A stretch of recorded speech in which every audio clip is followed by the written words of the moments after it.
Gjithë vërtemi në një video tjetër ku do bëjmë një podcast nga ndeshja e Brazilit me Japoninë deri te ndeshja e Amerikës me Bosnjën. Këtu do flasim pak për ndeshjen me Brazili-Japoni, kur ka dalë 2-1 me Brazilin që ka shënuar golin e fitores në minutën e fundit me Gabriel Martinellin. Dhe ball position e ka pasur 69% Brazili dhe 31% Japonia, që dukesh edhe gjatë ndeshjes për ato që eran parë se Brazili provonte të krijonte sa më shumë shanse, se ishte Japonia e parë në avantazh e Brazili do të humte. Dhe pastaj ta bër 125 sulme Brazili dhe vetëm 64 ka bër Japonia. Tashi tu jemi dhe me Borkun dhe do flas pak Borku. Expected goals nga Brazili ka 2.07 edhe për Japoninë ka 0.33. Edhe total shots për Brazilin që ka pas shumë 19 goditje. Edhe për Japoninë shumë pak që kanë 5. Shots on target për Brazilin vetëm 7 edhe për Japoninë vetëm 2. Japonia ka dalë shumë keq me këto goditje on target me gjithë Brazilin, se me gjithë ato goditje 19 nga Brazili, vetëm 7 ka bërë on target, po akoma shumë mirë për Brazilin. Dhe shanse të mëdha të krijuara, ka bërë 5 shanse të mëdha të krijuara Brazili dhe 0 shanse të mëdha ka bërë Japonia.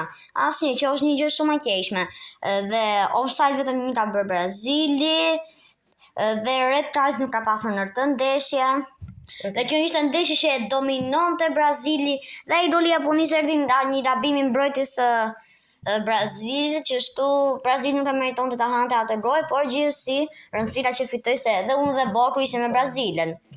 Nga cornerat Brazili kishte 6 shumë edhe Japonia vetëm 2. Passes completed ka 625 Brazil shumë edhe vetëm 260 nga Japonia, që nuk është shumë. Tashi do kalojmë te ndeshja tjetër, surpriza e këtij kampionati, që ishte Gjermania me Paraguajin. Një ndeshje që ka fituar Paraguay 4-3 për penalti. Ndërkohë gjatë ndeshjes overall ka pas ball position 75% Gjermania dhe vetëm 25% Paraguay, sepse ka dominuar ndeshjen Gjermania, sa e ka mbytur me sulme Paraguayin. Expected goals ka pasur 1.49 Gjermania dhe 0.42 Paraguay. Total shots ka pasur 21 Gjermania dhe 7 Paraguay. Shots on target, do të thënë goditje në port, ka pasur 6 Gjermania, nga gjithë ato goditje vetëm 6 në port, e çuditshme. Dhe Paraguay shumë mirë, vetëm 7 goditje dhe 3 në port, shumë mirë. Tashi, shanse të mëdha që ka krijuar Gjermania vetëm 2, edhe Paraguay 3, që është shumë mirë. Cornera 16 për Gjermaninë, vetëm 6 për Paraguayin. Offsides ka 4 Gjermania dhe vetëm 1 Paraguay. Passes completed Gjermania me 719 passes completed, edhe Paraguay me shumë pak passes, 161. Red card 0 për të dy skuadra. Por kjo ndeshje u vendos nga penaltit, të cilat i shënuan lojtarë shumë të ndryshëm, por tu e kemi penaltin e parë ka humbur Kai Havertz, pastaj ka shënuar Mauricio për Paraguayin, ka shënuar Joshua Kimmich për Gjermaninë, ka dalë në avantazh për Paraguay me Gomez, ka shënuar Musiala, ka shënuar Galarza, ka humbur Ultimate i Gjermanisë, ka humbur dhe Sanabria i Paraguayt, ka shënuar Amiri për Gjermaninë, ka humbur Balbuena për Paraguayin, dhe këtu ishte 3-3, por humbi Jonathan Tah penaltin dhe pastaj shënoi Jose Canale golin e fitores për Paraguayin. Tashi do kalojmë nga një të ndeshjet më të forta të këtij kampionati, Holanda me Morokon, që është një ndeshje shumë e fortë që u vendos nga penalti dhe ajo. Dhe që portieri Marokos bëri disa pritje të çuditshme, sepse vetëm po rrinte në vend, po ishte në mes, pastaj lëvizi, eci në cepin e portit dhe vetëm zgjati dorën dhe aq. Ishte shumë e çuditshme. Por pastaj ball position e ka pasur vetëm 30% Holanda dhe 70% Maroko, expected goals vetëm 0.23, Holanda dhe 1.4 Maroko, total shots 6 Holanda dhe 11 Maroko dhe shots on target 2 për Holandën dhe 5 për Marokon. Shanse të mvaja krijuar është vetëm 1 për Hollandën edhe 5 për Marokon. Cornera 5 për Hollandën dhe 8 për Marokon. Offsides ka 3 Hollanda që është shumë edhe 0 për Marokon. Passes completed 293 për Hollandën edhe 800 pasa Për Marokon. Shumë pasa për vetëm 90 minuta. Një rekord ka pasur Spanja ku ka bërë 1125 pasa vetëm në një ndeshje. Dhe red cards ka pasur 0 nga të dy asfadat. Por le të shikojmë pak penaltit se si janë bërë. Shtrojmë të details dhe këtu ka shënuar Kop Meiners për Hollandën, ka humbur El Ana i për Marokon, mund t'i shihni dhe vetë ose nëse ja lexoj dot mirë emrat. E ka humbur Holanda me klu i vert, ka shënuar Rahimi për Marokon, ka shënuar Weghorst për Hollandën, ka shënuar Talbi për Marokon, ka humbur Time për Hollandën, ka humbur Ashraf Hakimi për Marokon, e çuditshme ka pishtyllën. Dhe këtu Somerville ka humbur nga një pritje e çuditshme nga Bono, si që thashë bërë 2 pritje çuditshme, dhe Saibari dha fitoren Marokos. Tash do ta lëjmë në ndeshjet e djeshme, ku ishte Ivory Coast me Norvegjin. E ka humbur Ivory Coast, unë isha me Norvegjin, por për mua Ivory Coast e ka dominuar këtë ndeshje. Po Norvegjia ka atakin shumë të mirë, me Haaland si striker dhe Odegaard si në mesfush që është shumë i mirë. Të dy luajnë Angli me skuadra shumë të mira. Vërtet, tash shohim pas statistikat, ka pasur 47% ball position Ivory Coast dhe 53% Norvegjia. Expected barazim për të. Po, baka shumë, por për mua Ivory Coast ka kryer shumë shanse. Le të lexojmë të statistikat. Expected goals 1.49 Ivory Coast dhe 1.9 Norvegjia e çuditshme.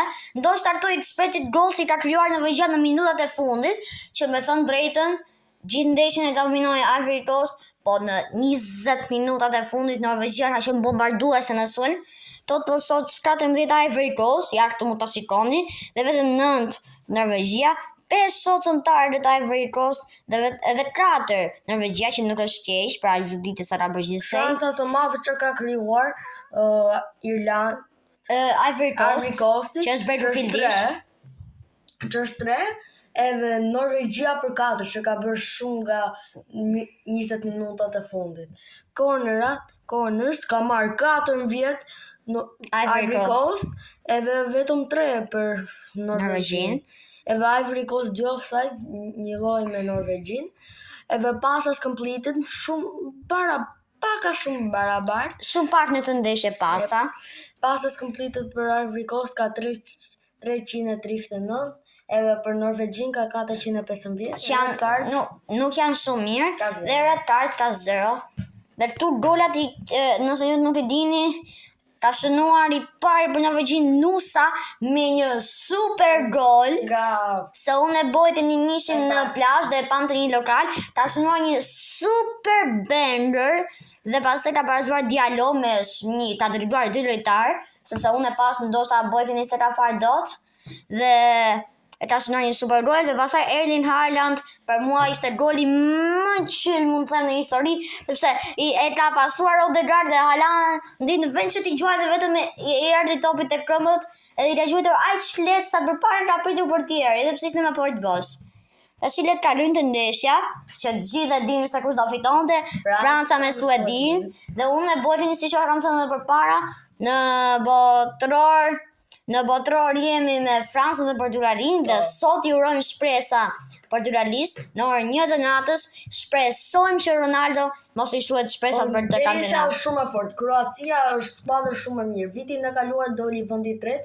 Jo, në botrojin e kaluar doli vendi i tretë, ndërsa në botrojin e 2018-s doli vendi i dytë. Edhe humbi kundër Francës. Atëherë një skuadër shumë e fortë, por në UEFA Nations League ka luajtur Portugalia me Kroacinë dhe ka fituar Portugalia 2-1.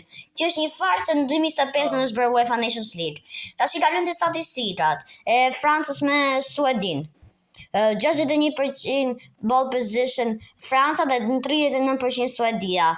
Expected goals 3.24 Franca Edhe vetëm dhe 0.7. dhe vetëm 0.7 Suedia dhe mua më ka ardhur shumë keq për Michael Olise sepse ka bërë një rafishat por I ka shkuar në shtyll. I ka shkuar në shtyll rafishati. Do të ishte një nga golat më të bukur në këtë botror. Dhe iku Franca në finale, edhe do fitonte Golden Boot Olise. Për performancën e gjithë botrorit në për performancën e gjithë botrorit, Olise edhe 4 ndeshje dhe 5 asista. Është një lojtar me shumë asista, edhe pse s'ka shënuar gola, ka ndihmuar Mbappén, gjithë sulmuesit e Francës që të shënojnë sa më shumë gola. Ka ndihmuar gjithë, madje provoi të bënte edhe një rafishat, por nuk I shkoi mirë që unë mendoj që nëse Franca fiton botrorin ose del vendi I dytë, Olise e meriton player of the tournament, po. Tash I ka dhënë total të shots 25 Franca dhe vetëm 8 Suedia dhe shotsontare 12 Franca dhe vetëm 3 Suedia. Çanta të madhe krijuar 7 nga Franca edhe vetëm 1 nga Suedia. Sa po e tham se njëri nga shanset ishte I Olises. Offside 3 Franca dhe vetëm 3 offsides ka shënuar, ka bërë Franca, edhe vetëm një Suedia dhe corner kick ka bërë 9 Franca edhe një Suedia. Edhe passes completed 484 për Francën, edhe vetëm 278. Po Franca akoma nuk ka bërë shumë pasa, aq se duhet. Po se ne pa Marokun me 800 pasa që ishte mrekulli dhe red cards 0. Tash I kalojmë një ndeshje më të bukura Meksika me Ekuadorin. Këtë ndeshje s'kam arritur as unë as Bojrin ta fajmë se ka qenë në orën 3 natës, po lexojmë pas statistika që dhe të marrim vesh sa më shumë. Meksika edhe pse ka fituar 2-0 ka pasur ball position 43% dhe Ekuadori 57%. Expected goals 1.05 Meksika dhe 0.75 Ekuadori, total shots 15 Meksika dhe 7 Ekuadori dhe shots on target 3 Meksika dhe 1 Ekuadori që shumë parë, si mund shënojnë gola vetëm me një goditje në port. Edhe cornerat 8 Ekuadori edhe vetëm 3 Meksika. Edhe big chances created është 2 për Meksikën që ato 2 bëri gol, edhe vetëm 1 për Ekuadorin që nuk e shënoi dot. Offsides ka 1 Ekuadori dhe 0 Meksika. Shumë pak passes nga Meksika, vetëm 248, edhe pak nga Ekuadori 321. Red cards mori 1 Ekuadori. E vërtet, mori 1 red card Ekuadori, por me sa pamte pasat kjo ndeshje më shumë janë treguar arrogant duke luajtur vetëm me veten e tyre përderisa nuk kanë bërë shumë pasa. Dhe unë pas që Meksika më duket se kishte shënuar një gol nga frikiku. Më duket ishte një super gol, o nga frikiku ja zoni ishte një super gol se e kam parë, e pas në YouTube. Tash I lexojmë ndeshjen tjetër, e cila është Anglia me Kongon. Ku unë me Borkun ishim kundërshtar sepse unë isha me Anglin dhe Bojrin ishte me Kongon. Unë isha me Kongon pse Anglia, unë s'jam me Anglin në botror, si që dini.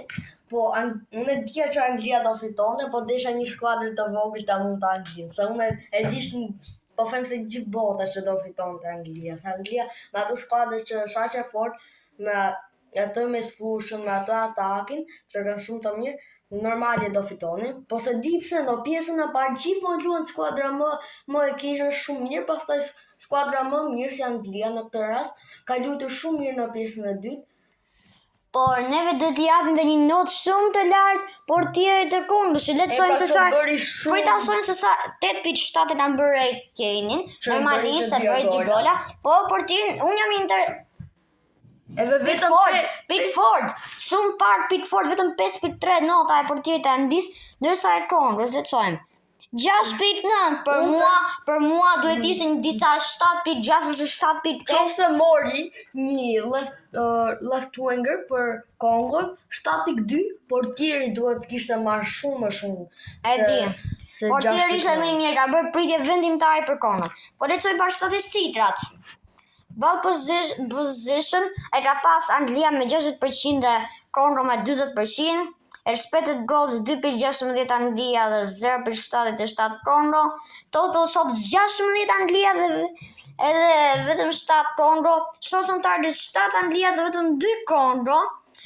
Edhe shanset të mbave kryuar 7 për Anglin, që 2 bëri, edhe big chances created dhe vetëm 1 për Kongon. Qartë dhe bëri gol. E pra, corners 5 për Anglin, edhe 3 për Kongon, që janë shumë cornerat e kjo ndeshje, edhe 4 offsides për Kongon, që shumë. Për mua nuk janë shumë corners në të ndeshjes, se ne pam që Gjermania 14 corners, a ekipi tjetër 8 corners.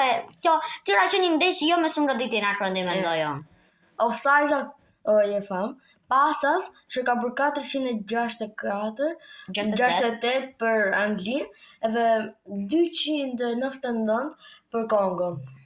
Ndërsa red cards nuk ta pasur në të ndeshje.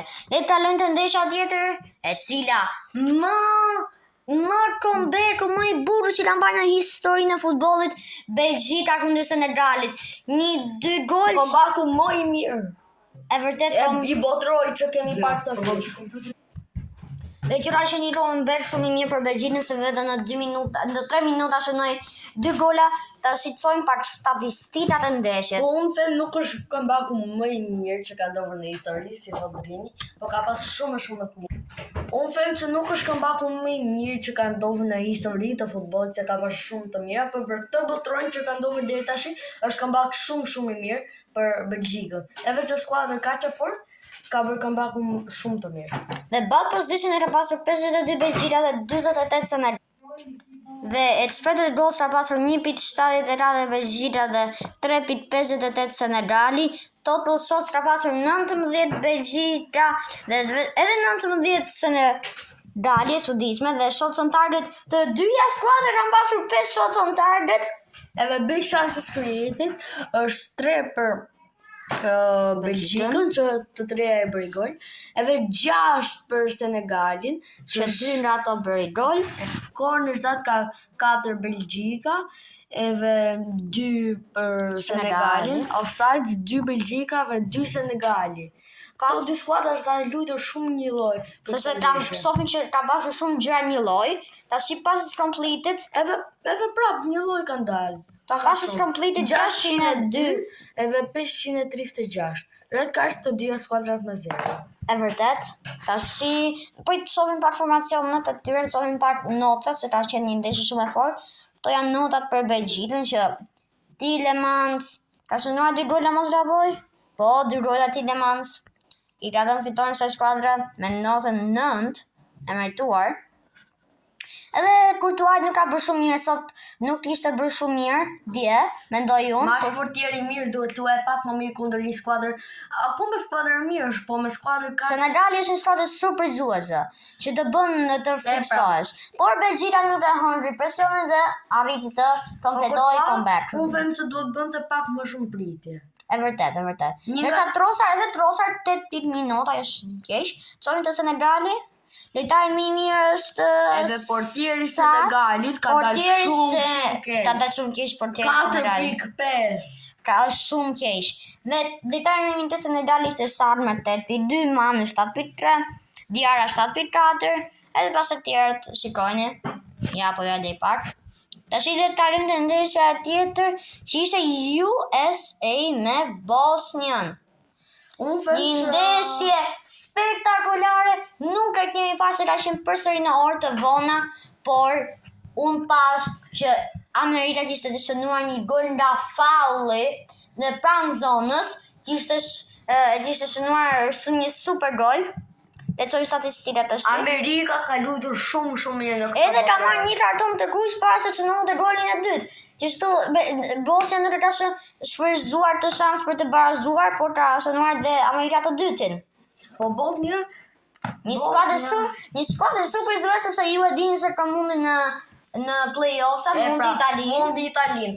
Çfarë mundi një skuadër e vogël si Bosnia, mundi në Italinë? Unë mendoj që duhet ta mundi Amerikën. E vërtet. Por Amerika ka qenë shumë e mirë këtë sezon, më ka surprizuar. Mendoja se do ishte një nga ato skuadrat më të këqija. Si Jo s'ka nevojë se shteti i madh, po një nga ato shpatat mund të këqija të ti kontrollojnë dhe mua po mund personalisht mendoj se për shembull Amerika mund të mundi Austrinë, mund të mundi Senegalin, mund të mundi edhe Belgjikën, mund ta mundi mendoj. Unë mendoj se mund ta mundi Belgjikën vetëm me një. Ja, prit, ta shohim line-up e Amerikës. Amerika line-up se ka ashtë mirë sa super. Nuk e ka lojtar që e njohim që unë jam me Milan dhe e kam të skadra. E pra Pulisic edhe me kemi një lojtar Juventusit, një mesfushor shumë i mirë, ndërsa të lojtarët e tjerë nuk i njohim, po që me të votror kemi zbuluar që janë shumë të mirë. Po Pulisic duket që nuk ka luajtur shumë mirë këtë ndeshje. Këtë ndeshje ndoshta është shikon partu është zëvendësuar dhe ndoshta nuk ka arritur të bëj pak më mirë. Po lojtari më i mirë i ndeshjes ka qenë 7.9. Tillmante, ta qenë Tillmante. Kjo, Amerika, por të Bosnia mund të jetë pasur një lojtar në ndeshjes. Jo, shumë keq Bosnia në këtë ndeshje, lojtari më i mirë vetëm në notën 7. Dhe mbrojtësi Rade Ilić ka pasur notën 5.6. Nuk i kanë më shumë se vetëm 6 i kanë 6.1, 5.6, 6.6 nota më e mirë që mund të nga gjithë 6.4, Muharemovic që ka marrë 7. Edhe portieri shumë i keq. Edhe portieri shumë i keq, Vasil me notën 6.2. Unë se di se mundi kjo skuadër, ka që keqë me Italinë që ka Di Marco, Barella. Unë mendoj se Italia u mund raqishe shumë. Edhe portieri në Italia që ka Donnarumma, portier shumë i mirë. I cili akoma ndron botëror, sa akoma nuk ka marrë pjesë në një botëror. Akoma e ndron. Po lexojmë pas statistikat e ndeshjes. Ball position e ka pasur 28% Amerika dhe 52% Bosnia. Paka shumë një lloj. Po, expected goals 0.88 Amerika dhe 0.25 Bosnia.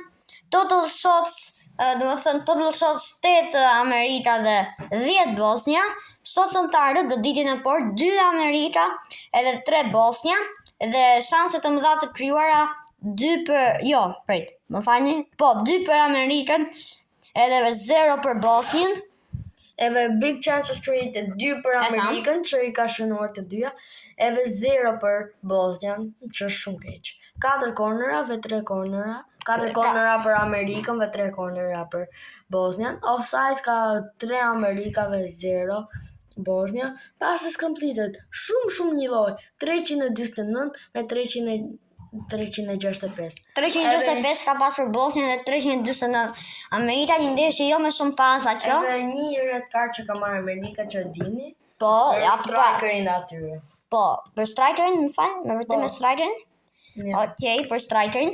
Dhe sot presim në orën 9 Spanjën me Austrinë. Edhe gjithë lagja ime se di pse është me Austrinë. Të gjithë jemi me Austrinë se ju e dini që ne jemi me Portugalinë. Dhe nëse Portugalia fiton, që bime një kënd të qarë më të thjesht, dhe tjetë Austria. Prandaj të gjithë ne këtu në Lalës, jemi me Austrinë që t'i darë një kundërshtar më i fortë portugalistit se fiton. Edhe nëse pëlqen këtë gjë për njerëzit që pëlqen Spanjës, ato thuan që lojtari më i mirë të skuadrës Lamine Yamal, që unë se ku pëlqen. Lamine Yamal akoma nuk e ka filluar karrierën e tij, për mua është një lojtar shumë i mirë që mund të jetë i mirë në të ardhmen, por nuk mund ta vlerësosh që tani, sepse është shumë herë. Lojtari më i mirë Spanja ka Pedri, ka David Raya, ka gjithë ato lojtarë. Por Lamine Yamal akoma nuk i ka ardhur koha, lojtari më i mirë. Nuk i ka ardhur koha që quhet lojtar i mirë, sepse në anën tjetër Lamine Yamal mund të jetë njësoj me Olisen, se do Olisen një talent shumë i mirë dhe askush nuk flet për të. 5 asista në botëror dhe gjithë golet i rënë Mbappé. Edhe Lamine Yamal, shikojmë këtu sa mirë ka luajtur Lamine Yamal. E të shohim në ndeshjen e kaluar të Spanjës, por shumë larg nuk mund ta shohim dot, por në orën 1 natës si japim shpresat për Portugalisë për Kroacinë. Po edhe harrova të thojë gjëra për Spanjën me Austrinë, do të keni një video me ndeshjen Spanja-Austri sot. Do bëj video, ndoshta postohet nesër ose sot, por Portugali-Kroacinë në orën 1 natës. Si që dhamë dhe më parë në video, ndeshja e fundit ka qenë në Nations League 2025 kur ka fituar Portugalia 2-1. Ndeshja e Amerika është vendi më i keq sa për botrorin. Gjithë Europa është shef. Edhe unë gjithë Europa është shef. edhe na e bëjnë orë shumë të vona e para. Ndërsa e dyta është që moti është shumë i ngrohtë atje. Nuk vetë ne na prishet ajo adrenalina ajo vetëm për atë hydration break që ndoshta po të bësh në një shtet tjetër mund mos ekzistonte fare. Për shembull në Gjermani në Club World Cup e kam pas edhe këtu në Amerikë e kam pas. Se kuptoj pse duhet bëhet kjo në Amerikë. Vetëm për Amerikas nuk luan futboll. Nuk ka formë të madhe kam basketboll dhe futboll amerikan. Edhe baseball që asnjëri. Madje vetëm edhe futbollin që e quajnë edhe futboll ato e quajnë soccer, nuk e quajnë futboll. Se din ka ardhur kjo emri, edhe si kanë bërë sportin e vet futboll. Si ka futbolli ka lindur nga mendja. Futbolli ka lindur nga Anglia dhe ato quajnë soccer, nuk e ka emrin ashtu. Dhe në orën 5 të mëngjesit është Zvicra me Algjerin, që besoj se do fitoj Zvicra me shumë mundësi. Sa Algjeria, Austria me Egjiptin, që të dyja janë skuadra. Është nesër në orën 8, mund të flasim dhe nesër një podcast nesër. Mund të flasim për të. Edhe për flasim nesër për të ndeshjet e tjera. Dhe pas nesër Argentina me Kape Verdin. Që unë mendoj nesër në orën 12 natës. Edhe unë mendoj ne të gjithë jemi me Kape Verdin sepse e urrejmë Mesin, sepse jemi me Ronaldo dhe ne na pëlqen shumë Vozinha. Është një nga portierët më surprizë të botror. Dhe ka shumë basë më kluaj vëm keq të kjo ndeshje, se varet. Ai në një video ka thënë që Kape Verde ka bërë planin e vet kundër Argentinës dhe është gati për të mundur. Ka thënë në një postim të vetin. Dhe kaq ishte për këtë video, mirupafshim dhe bashkë mund ta takofshim.